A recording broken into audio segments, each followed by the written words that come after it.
Hey guys, now that it's almost been 24 hours since the match, I just want to have a conversation, to be honest. I've not really structured anything in my head. I'm so disappointed about that particular match. So I just want to have a conversation, really just share my thoughts about this particular match. Now, the match was Sydney time at 5:15 a.m. I woke up about 4 o'clock in the morning, just in time to see the starting lineup. So it's been a very, very long day. I was really, really excited actually for this particular match. I had this sort of vision in my head that probably Leicester's not going to win against Everton, which ended up happening that way.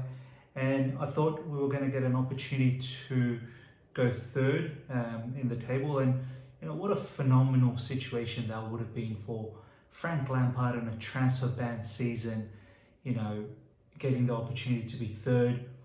And Man United winning as well, I just thought, that would add a little bit of fire as well. And plus, losing to West Ham previously, I thought we would have something to prove to them and not get done by them again and, for them to do the double on us.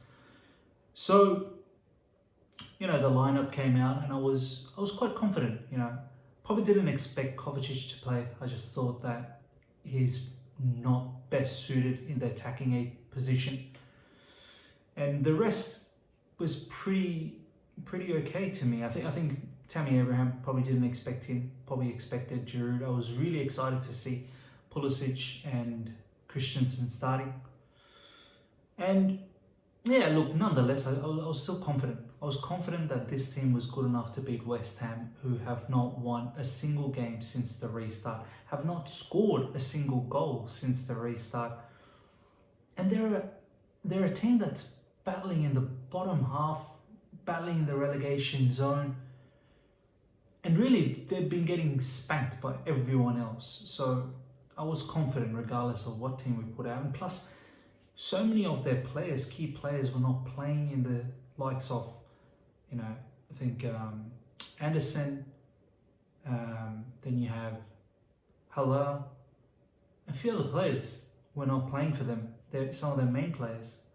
So the match starts, of course, and we've got all the possession, and I can already see that we're not creating enough.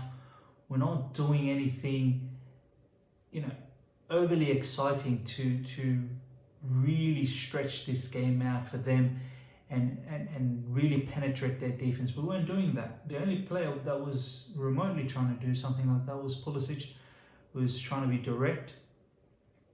And then there comes the incident that the VAR helped us out. Once again, shambolic defending, and goes to a set piece. A corner happens, and I knew straight away that we can't defend corners. We've never been able to defend any sort of set pieces, and West Ham was just going to stack all their big men out there and try and capitalize on this. And that's exactly what they did. Luckily, we got away, and it was VAR helped us out. And straight after that, we scored, and I was happy. I was like, okay. We got lucky, we scored, and now we can relax a little bit and let them come to us, and we'll get them on the counter. But no, once again, same mistake. Just players like Rudiger with so much experience keeps making those silly mistakes, gives away corners, and then the same situation again. Azpilicueta, I think that West Ham player's name was Soucek, was trying to defend him. He should know how to defend.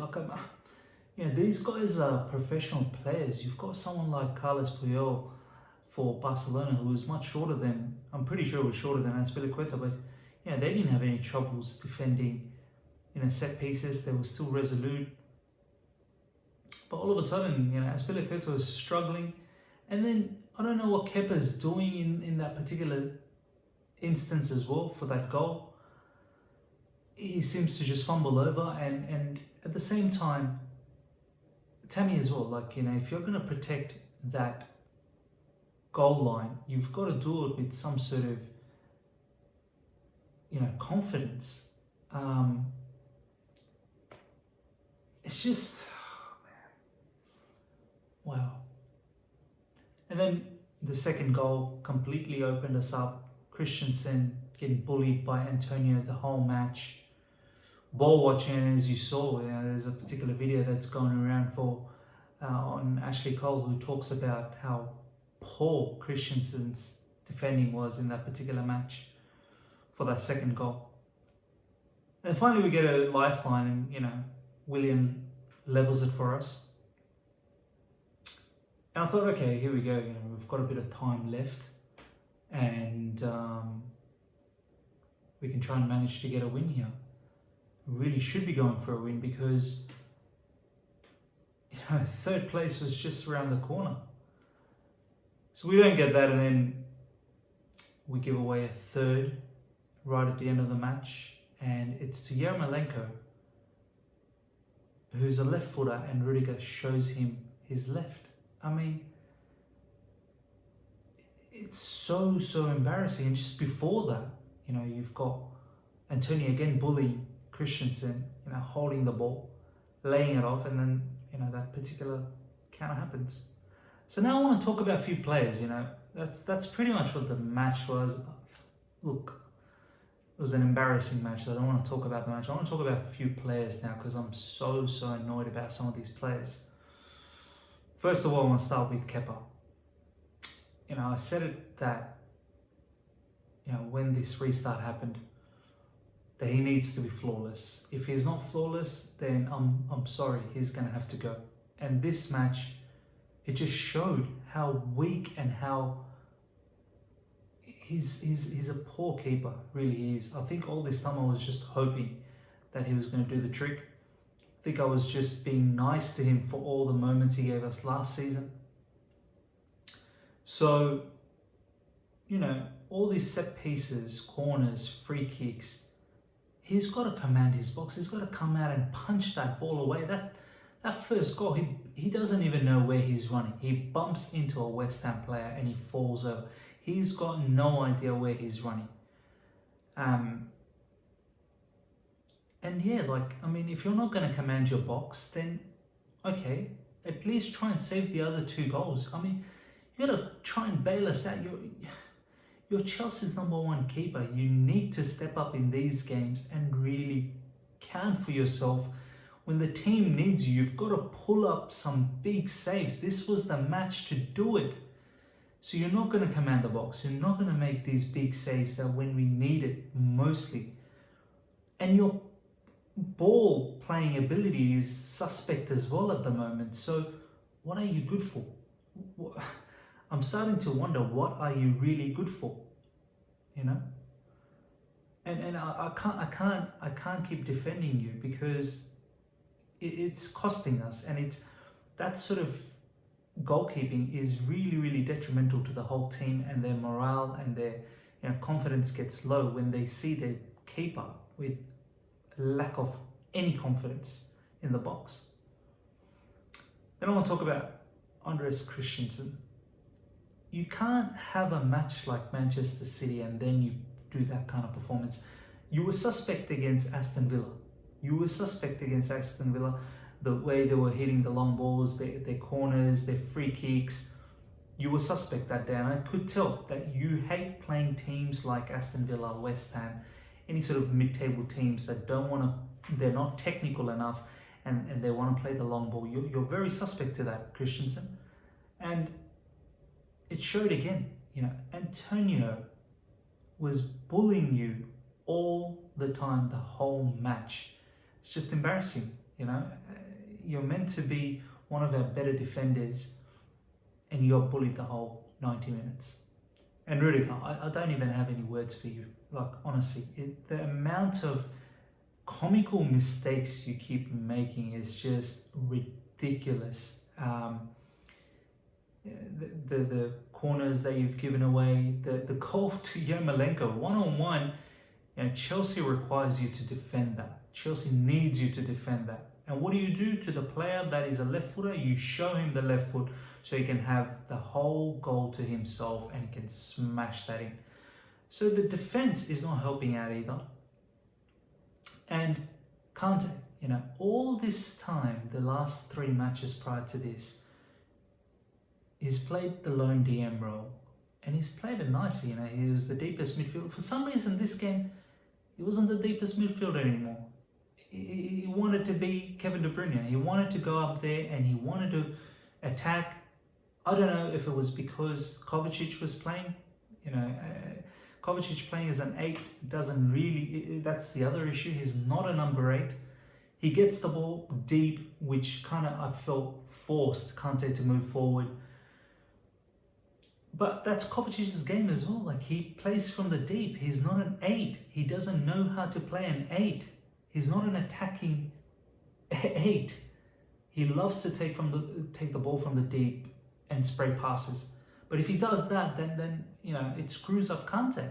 Then Kante doesn't know where he needs to go and he bombs up. And he was so many times caught out, Kante. When he's the deepest midfielder, he can move laterally and he can help out in each of the wings and sit right in front of the defenders and help them out as well. But he didn't do that. The last 3 games he's done it. This game he's just simply, I don't know what happened. And moving on to the forwards, Barkley, just quickly, look, I know I've got an irrational sort of love for this particular player, but he's got to do a lot more than that. What was he? It was just a passenger in the whole game. Just getting the ball, passing the ball. You need to create, mate. You're playing in midfield. You have to create. You need to get involved.